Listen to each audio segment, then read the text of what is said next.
Class 10th exercise 4.1 question number 2।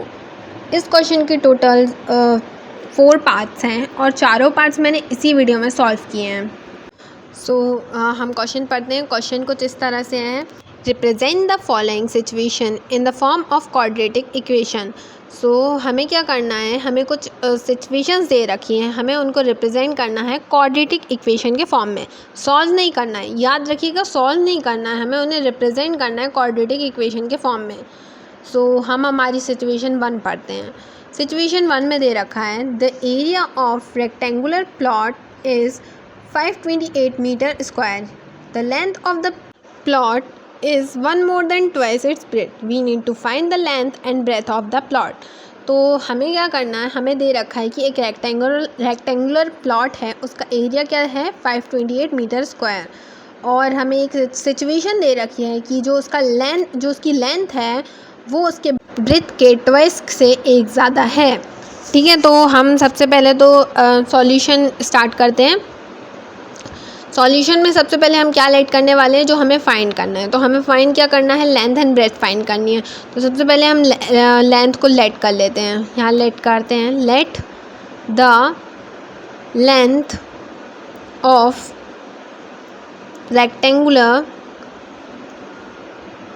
Plot be X. हमने length को क्या मान लिया है, x मान लिया है। ठीक है, अब हम क्या करेंगे, ब्रेथ को लेट करते हैं। तो हमने लिखा है यहाँ पे, let the breadth of rectangle be y। हमने ब्रेथ को y मान लिया। ओके, अब हमें फर्स्ट सिचुएशन दे रखी है कि जो लेंथ है प्लॉट का वो एक ज़्यादा है उसके ब्रेथ के ट्वाइस से। तो हम फर्स्ट सिचुएशन के अकॉर्डिंग बनाएंगे हमारी इक्वेशन। हमारी लेंथ क्या है, लेंथ हमने x लेट की थी, तो हमने यहाँ लिख दिया x इक्वल टू 2y। ठीक है, हम यहाँ लिखेंगे 2y मतलब ट्वाइस ऑफ ब्रेथ, प्लस 1 मतलब 1 मोर देन, हमें क्वेश्चन में दे रखा है ना 1 मोर देन, तो हमने प्लस 1 कर दिया। तो ये हमारी ये जो पहली इक्वेशन बन गई। अब आपको याद होगा, हमने एक फॉर्मूला पढ़ा है, बचपन से ही पढ़ते आ रहे हैं, that area of rectangular equal to length into breadth. ठीक है, अब आप क्वेश्चन में देखिए कि हमें क्या दे रखा है, उस रेक्टेंगल का एरिया दे रखा है 528 मीटर स्क्वायर। तो हम यहाँ लिखेंगे 528 इक्वल टू लेंथ हमें क्या दे रखी है, x। तो हम वो एज इट इज़ लिख देंगे लेंथ, बट हम x की जगह क्या लिखेंगे, 2y प्लस 1। x को रिप्लेस करके 2y प्लस 1 लिख देंगे। जो हमने x की वैल्यू फाइंड की थी ना, यहाँ पे बगल में देखिए आप 2y प्लस 1 लिखा है ना, तो वो लिख देंगे हम 2y प्लस 1 x की जगह पे। मल्टीप्लाई हम किससे करेंगे, y से करेंगे। ओके, 528 एज इट इज़ रहेगा इक्वल टू y का मल्टीप्लाई 2y में करेंगे तो आ जाएगा 2y स्क्वायर। y का मल्टीप्लाई 1 में करेंगे तो प्लस में y आ जाएगा। ठीक है, इसको सॉल्व करते हैं। तो हम क्या करेंगे, सबसे पहले तो 2y स्क्वायर को एज इट इज़ रहने देंगे, प्लस y को भी एज इट इज़ ही रहने देते हैं। अब ये जो 528 प्लस में है, इसको माइनस में ले आते हैं। ठीक है, इक्वल टू में 0 कर देते हैं। तो हमें क्या मिल गई, एक क्वाड्रेटिक इक्वेशन। हमें क्वेश्चन में दे रखा था कि हमें इसे रिप्रेजेंट करना है, जो कि हमने कर दिया है। अब हम मूव करते हैं पार्ट 2 की तरफ। पार्ट 2 हमें दे रखा है, the product of 2 consecutive positive integer is 306। We need to find the integer. तो हमें क्या फाइंड करना है, इंटीजर्स फाइंड करने हैं। क्वेश्चन में दे रखा है हमें 2 कॉन्जिक्यूटिव पॉजिटिव इंटीजर का प्रोडक्ट क्या है, 306। तो सबसे पहले समझ लेते हैं कॉन्जिक्यूटिव होता क्या है। कॉन्जिक्यूटिव मतलब होता है लगातार, मतलब जो भी नंबर्स लगातार आते हैं वो कॉन्जिक्यूटिव नंबर्स होते हैं। जैसे कि 1 और 2 लगातार आते हैं, 99 एंड 100 लगातार आते हैं, मतलब एक के बाद एक आते हैं। 100 के बाद 101 आ जाता है, तो वो कॉन्जिक्यूटिव होता है। ठीक है, तो मैं इसको रब कर देती हूँ। इस तरह से कॉन्जिक्यूटिव नंबर्स होते हैं। अब यहाँ लिखा है 2 कॉन्जिक्यूटिव पॉजिटिव इंटीजर्स, मतलब वो नेगेटिव में तो हो ही नहीं सकते। ओके, हम क्या करेंगे, सॉल्यूशन में लेट कर लेंगे उन 2 पॉजिटिव इंटीजर्स को। एक को तो x मान लेंगे और दूसरे वाले को x प्लस 1 मान लेंगे, क्योंकि वो एक x से ज़्यादा ही होगा ना, इसलिए। अब हम क्या करेंगे, क्वेश्चन के अकॉर्डिंग इक्वेशंस बनाएंगे। तो क्वेश्चन में क्या लिखा है कि इन दोनों का प्रोडक्ट जो होगा वो 306 के इक्वल होगा। तो हम इन दोनों को यहाँ मल्टीप्लाई करेंगे और यहाँ लिखेंगे 306। इसको आगे सॉल्व करते हैं। तो x मल्टीप्लाई बाय x क्या हो जाएगा, x स्क्वायर। तो यहाँ लिख देते हैं x स्क्वायर। ठीक है, x मल्टीप्लाई बाय 1 हो जाएगा x, तो x को एज इट इज़ रहने देंगे, इक्वल टू 306 भी एज इट इज़ लिख देते हैं, ठीक है। अब क्या होगा, ये जो 306 यहाँ पे प्लस में लिखा है इसको हम उस साइड ले जाएंगे माइनस में, ठीक है। इसके आगे मैं माइनस लगा देती हूँ और इक्वल टू के बाद यहाँ पे हमारा ज़ीरो बचेगा, तो यहाँ ज़ीरो लगा दिया हमने। ये हमारी इक्वेशन बन चुकी है, हमें सिर्फ रिप्रेजेंट करना था, इसलिए हमारा क्वेश्चन यहाँ पे कंप्लीट होता है। अब हम मूव करते हैं हमारे थर्ड पार्ट की तरफ। हमें थर्ड पार्ट में दे रखा है Rohan's mother is 26 years older than him. The product of their ages 3 years from now will be 360. We would like to find the Rohan's present age. Question में हमें दे रखा है कि रोहन की मदर हैं वो रोहन से 26 इयर्स बड़ी हैं। अगर हम उन दोनों के 3 साल बाद की एजेस का प्रोडक्ट करेंगे तो हमें 360 मिल जाएगा। तो हमें क्या करना है, रोहन की एज फाइंड करनी है। तो मैंने सॉल्यूशन कुछ इस तरह से शुरू किया है। सबसे पहले तो रोहन की प्रेजेंट एज को एक्स सेलेक्ट कर लिया है, ठीक है। अगर रोहन की एज एक्स है तो रोहन की मम्मा रोहन से 26 इयर्स बड़ी हैं। दैट मीन्स कि रोहन की मदर की एज क्या हो जाएगी, एक्स प्लस 26, राइट। तो हम यहाँ लिख देते हैं so Rohan's mother age B X plus 26, ठीक है। अब हमें दे रखा है कि हमें इन दोनों की एजेस 3 साल बाद वाली भी फाइंड करनी है। तो यहाँ पे हम उन दोनों की एजेस फाइंड कर लेते हैं जो कि 3 साल बाद वाली होंगी। तो रोहन्स एज आफ्टर 3 इयर्स क्या होगी, x प्लस 3 हो जाएगी ना, मतलब उसकी प्रेजेंट एज में मैं 3 प्लस कर दूँगी, है ना। तो उसकी 3 साल बाद की एज निकल आएगी। तो उसकी 3 साल बाद की एज क्या होगी, x प्लस 3, यहाँ पे मैं लिख देती हूँ। अब उसकी मम्मा की 3 साल बाद वाली एज क्या होगी, जितनी भी उसकी प्रेजेंट एज थी उसकी मम्मी की, उसमें 3 का हमने एडिशन कर देंगे तो उनकी 3 साल बाद वाली एज भी निकल आएगी। तो हम यहाँ लिखेंगे Rohan's mother age after 3 years equal to x plus 26 plus 3, 26 plus 3, ठीक है। अब 3 और 26 को आपस में प्लस कर देंगे तो क्या आ जाएगा, 29 आ जाएगा, राइट। तो यहाँ पे मैं लिख देती हूँ 29। तो रोहन की मम्मा की एज निकल आई है x प्लस 29 एंड रोहन की एज x प्लस 3। क्वेश्चन में हमें एक सिचुएशन दे रखी है कि अगर हम 3 साल बाद वाली एजेस का प्रोडक्ट करेंगे तो हमें 360 मिल जाएगा, ठीक है।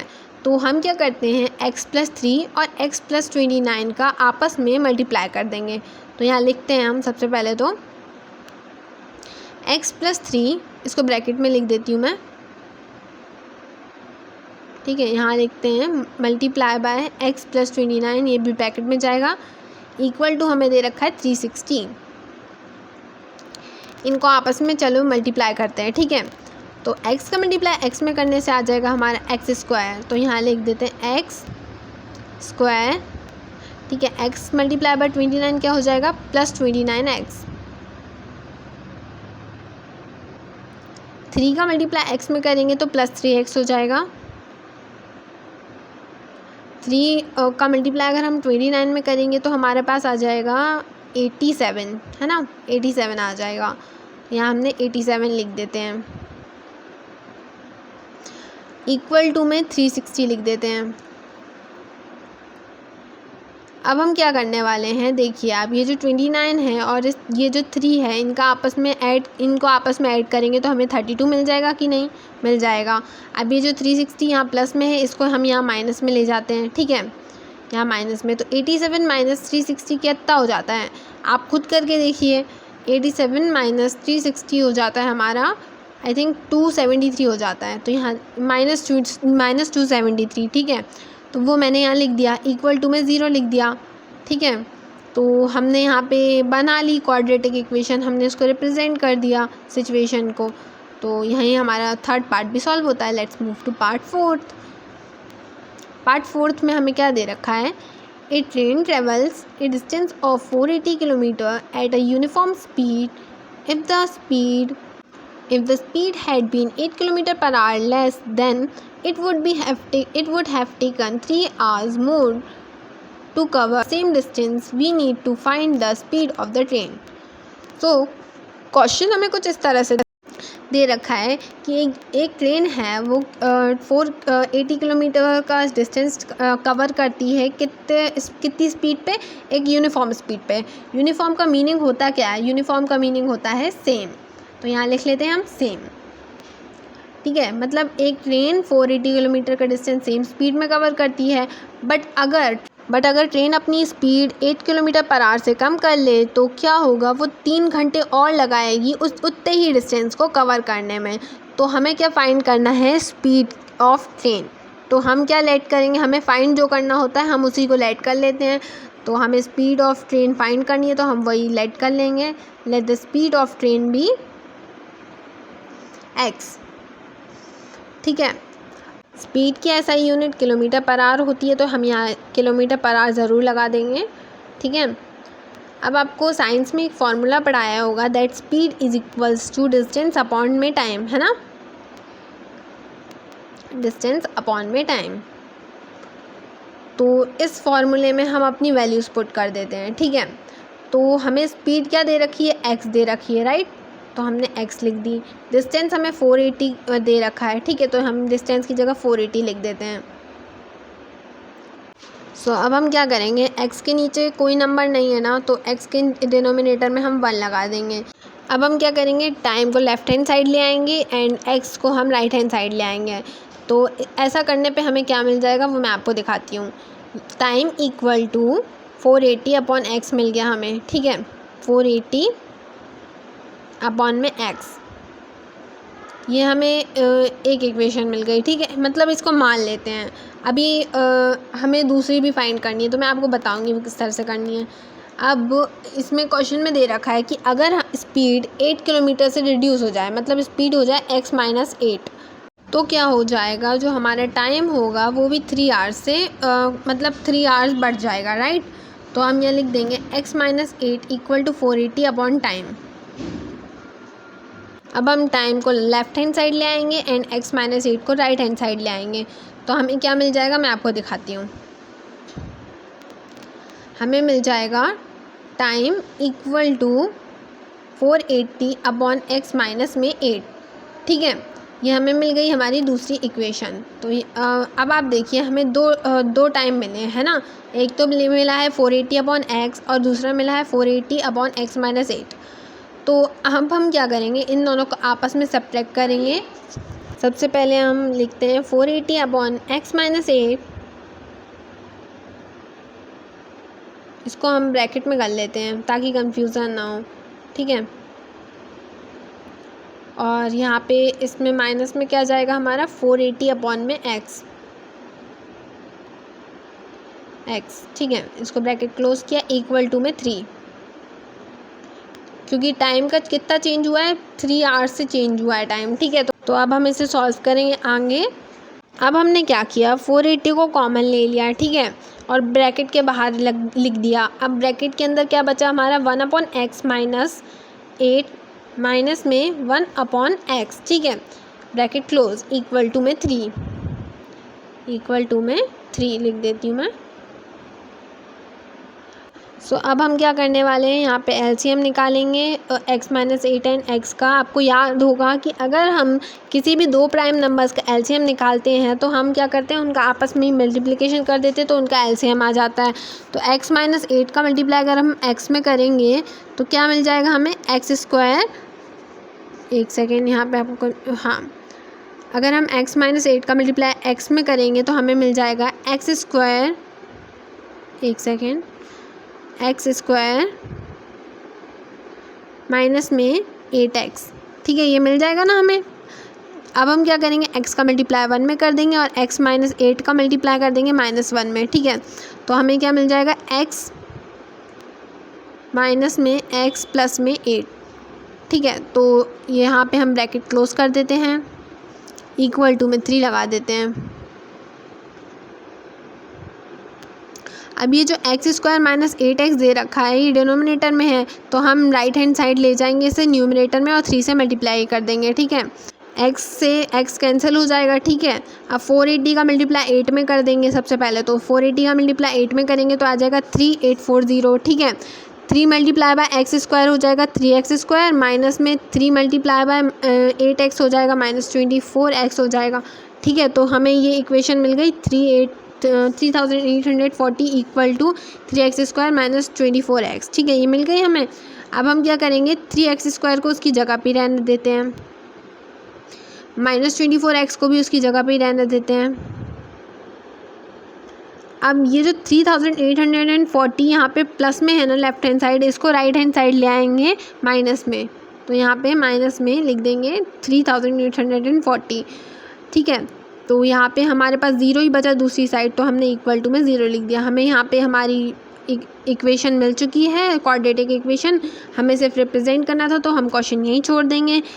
आप चाहें तो इसका एक और आगे इसको और सॉल्व कर सकते हैं। कैसे सॉल्व कर सकते हैं, हम इसमें से पूरे में से 3 को कॉमन ले लेंगे एंड 3 को कैंसिल आउट कर देंगे, तो हमारे पास फाइनल इक्वेशन बचेगी x square -8x -1280 equal to 0। ठीक है, ये दोनों ही आंसर्स बिल्कुल सही होंगे, आप कोई भी लिखें, दोनों ही सही हैं। तो इसी के साथ हमारा ये क्वेश्चन भी कंप्लीट होता है। Do not forget to like, subscribe, share, comment to our channel.